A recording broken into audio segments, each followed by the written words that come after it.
Morning student, future IAS academy में आपका बहुत बहुत स्वागत है।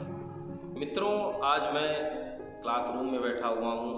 मैंने ये संस्थान इसलिए बनवाया था कि मैं ये चाहता था कि आप लोगों को अच्छा नॉलेज, अच्छी चीज़ें मिल सकें। लेकिन लॉकडाउन की वजह से ये क्लास आज पूरी खाली है और ऑनलाइन जैसा कि मैं आप लोगों को पढ़ा ही रहा हूँ। तो आज मेरा मन हुआ कि लाइए क्लासरूम में बैठा जाए थोड़ी देर, क्योंकि आप लोगों की कमी खल रही है कि आप लोग होते और मैं बढ़िया आराम से क्लासरूम में पढ़ा रहा होता और चीज़ें आपको पॉइंट टू पॉइंट समझ में आ रही होती। वैसे भी पूरा प्रयास कर रहा हूँ कि आपको सारी चीज़ें अच्छे से समझ में आ जाए। मित्रों, कल मैंने मोटिवेशन वीडियो आप लोगों को बना के दिया था और प्रयास किया था कि आपके अंदर एक उमंग पढ़ाई के लिए जग सके, और ये प्रयास मेरा निरंतर जारी रहेगा। ये प्रयास रुकने वाला नहीं है। तो मैं आज आप लोगों को बहुत ज़्यादा बातें तो नहीं करूँगा, क्योंकि क्वालिटी में जितना पढ़ाया गया है उस पर थोड़ी सी चर्चा करने का प्रयास करूँगा। तो मित्रों, आज सबसे पहला प्रश्न आप लोगों के सामने है। प्रश्नों का सार संग्रह में लेके आया हूँ। पहला प्रश्न है, ईस्ट इंडिया कंपनी की स्थापना कब हुई? दूसरा प्रश्न है, पहला रेगुलेटिंग एक्ट भारत कब आया था और किसके प्रतिवेदन पर आया था? उच्चतम न्यायालय की स्थापना कहाँ हुई थी, वो स्थान कहाँ है और किस सन में हुई थी? अगला प्रश्न है, बंगाल का पहला गवर्नर जनरल कौन था? उच्चतम न्यायालय के पहले मुख्य न्यायाधीश कौन थे और 3 अपर न्यायाधीश थे, उनके भी नाम आप बताएं। एक्ट ऑफ सेटलमेंट कब आया? द्वैध शासन की शुरुआत भारत में कब होती है? विभागीय प्रणाली की शुरुआत भारत में कब होती है? लाइसेंसिंग प्रणाली की शुरुआत भारत में कब होती है? किस अधिनियम के अंतर्गत हर साल भारतीयों की शिक्षा पर 1 लाख रुपए व्यय करने की व्यवस्था की गई? किस अधिनियम के अंतर्गत भारत का कंपनी का भारत से व्यापार समाप्त कर दिया गया, परंतु चीन के साथ व्यापार बरकरार रहा? किस अधिनियम के द्वारा गवर्नर जनरल के आयोग में एक विधिक सदस्य की नियुक्ति की गई? और किस अधिनियम के द्वारा सबसे पहली बार महारानी ने घोषणा पत्र द्वारा भारतीय जनता को ब्रिटिश प्रजा के बराबर समानता दी? और किस अधिनियम को मैग्ना कार्टा के नाम से जाना जाता है? किस अधिनियम को मैग्ना कार्टा के नाम से जाना जाता है, जिसको अधिकार पत्र कहते हैं? देखिए मित्रों, ये जो क्वेश्चन आंसर मैं आपसे कर रहा हूँ, this is very most important question for all exam. ये सभी एग्जाम के लिए बहुत ही ज़्यादा महत्वपूर्ण है। आप इनमें से कोई ऐसा प्रश्न नहीं है जो आपको अनसॉल्व खरीद के लाइए, चाहे यूपीएससी का हो चाहे पीएससी का हो, आपको मिलेगा जरूर। तो मित्रों, मेरा प्रयास हमेशा रहता है कि आप लोग अच्छे से अच्छा करें, अच्छे से अच्छा पढ़ें और अच्छे से अच्छी चीज़ें आपको मिलें। तो चलिए, प्रश्नों का यह सिलसिला जो मैंने शुरू किया था उसको आगे बढ़ाता हूँ। मुसलमानों के लिए भारत में पृथक निर्वाचक प्रणाली की शुरुआत कब की गई? मार्ले मिंटो सुधार अधिनियम कब लाया गया? मार्ले उस वक्त कौन था और मिंटो किस पद पर कार्यरत थे, इसके बारे में बताएं। और 1909 मार्ले मिंटो सुधार अधिनियम क्या था, इसकी प्रमुख विशेषताओं को मैंने डिस्कस किया है।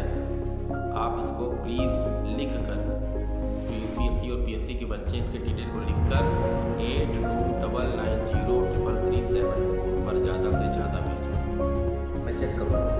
1919 मॉन्टेगो चेम्सफोर्ड सुधार अधिनियम की प्रमुख बिंदुओं को मैंने डिस्कस किया है, इसके बारे में भी ज़्यादा से ज़्यादा लिख मेरे व्हाट्सएप पर। और 1935 भारत शासन अधिनियम, ये 3 काम मैं आपको दे रहा हूँ। 1909, 1919, 1935 बहुत महत्वपूर्ण है। तीनों में से हमेशा वनडे एग्जाम हो, चाहे यूपीएससी का एग्जाम हो, चाहे पीएससी का हो, किसी भी स्टेट पीसीएस का एग्जाम हो, किसी भी स्टेट वनडे एग्जाम हो, सब में पूछा जाता है। और मैंने आपको डिटेल में एक एक पॉइंट पे डिस्कस किया है। और नोट्स बनाने के लिए मैं इसीलिए कहता हूँ, यदि आपके नोट्स बने हैं तो आप 8299033374 पर इन तीनों अधिनियमों के बारे में मुझे बताएं, सूचित करें। और अगला प्रश्न आपके लिए, ये मैं इकट्ठा इसलिए दे रहा हूँ कि आप लोग सप्ताह भर आराम से लिख के मुझे भेजते रहे। 1942 के बारे में लिख के बताएं। क्रिप्स मिशन के बारे में बताएं। 1946 कैबिनेट मिशन क्या था इसके बारे में बताएं। ये सब डिटेल में लिख के दें, क्योंकि मैंने कहा था कि आप अगर फ्यूचर IAS अकेडमी से जुड़े हैं तो आपका सिलेक्शन श्योर है। लेकिन मैं जो क्वेश्चन दे रहा हूँ उसका आंसर आप मुझे देंगे तभी श्योर माना जाएगा। पता लगा मैं आपको क्वेश्चन दे रहा हूँ, आप आराम से नींद में सो रहे हैं, मैं क्वेश्चन दे रहा हूँ आपको मतलब ही नहीं है, तो आपका सिलेक्शन मैं नहीं, दुनिया का कोई भी व्यक्ति नहीं करा सकता।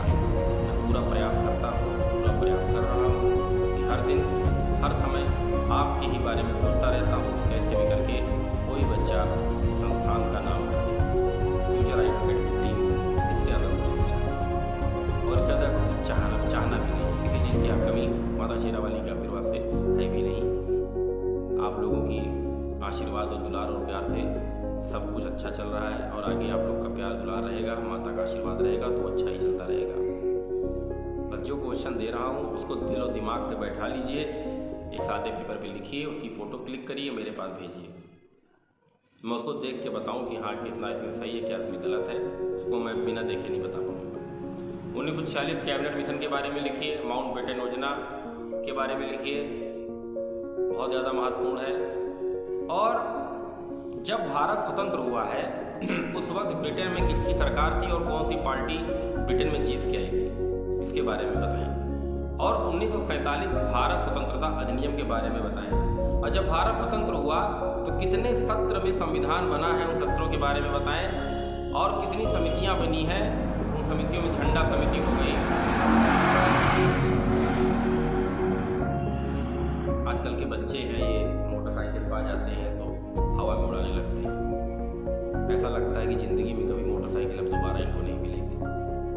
और ये लोग मरने के लिए उत्सुक होते हैं। ये लोग जब बचपन से बड़े होते हैं ये लोग मरने के लिए एकदम उत्सुक होते हैं, रोड पर हवाई जहाज़ की तरह गाड़ी चलाते हैं और किसी दिन ट्रक की चपेट में आ जाते हैं और फंसता कौन है, ट्रक वाला, बस वाला, बड़ी गाड़ी होगी। लेकिन जिस तरह ये बच्चा भी गाड़ी लेके गया समझ लीजिए मर चुका है। अगर ऐसे ही गाड़ी चलाता रहेगा तो ज़्यादा दिन नहीं। फिलहाल मैं जिस पॉइंट में बात कर रहा हूँ डिस्टर्ब हो गया तो मुझे गुस्सा आ गई थोड़ी सी, तो मैं आप लोगों को जो बता रहा हूँ बहुत ध्यान से सुनिए। झंडा समिति के अध्यक्ष कौन थे, संघ संविधान समिति के अध्यक्ष कौन थे, संघीय समिति के अध्यक्ष कौन थे, राज्य तथा समिति के अध्यक्ष कौन थे, इसके बारे में आप लोग डिटेल में बता चुका हूँ। कितने लोगों ने संविधान बनते वक्त कितने लोगों ने हस्ताक्षर किया, इस पर बात हो चुकी है। संविधान का पूर्व का इतिहास पूरा खत्म हो चुका है। कर प्रस्तावना मैं बैठ कर डिस्कस करूंगा और उसके बाद के जो टॉपिक कर प्रस्तावना के हर एक पॉइंट पे हम भारत के लोग, भारत को जो संपूर्ण प्रभु संपन्न, मैं हर एक पॉइंट पर व्याख्या करूंगा। हर एक पॉइंट को मैं डिटेल में समझाऊंगा कि हर एक पॉइंट आप लोग लिखते चलिएगा, हर एक पॉइंट आपको रट जाए। डिटेल में समझाऊंगा, हर एक पॉइंट का मतलब मैं आपको समझाऊंगा, हर एक पॉइंट के बारे में आपको समझाऊंगा और हर एक पॉइंट आप लोग नोट करिए।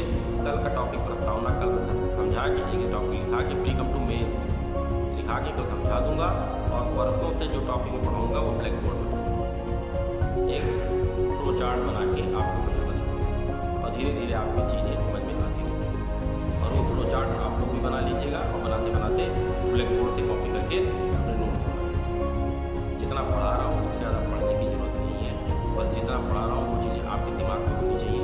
चीज़ों को करंट से जोड़ने का प्रयास करिए और हर महीने की मासिक पत्रिका सिविल सर्विसेज की बच्चे जो तैयारी कर रहे हैं दृष्टि की क्रॉनिकल, दृष्टि या क्रॉनिकल में से एक ले सकते हैं और जो PCS के बच्चे वो घटना चक्र से पढ़ाई करें। बाकी करंट में जो डिस्कस करता हूँ उससे भी ज़्यादा पढ़ने की ज़रूरत नहीं है। करंट जितना मैं पूछता हूँ, जितना मैं बातें करंट पे करता हूँ उसी में से सारी चीज़ आ जाएगी, ये मेरा वादा है।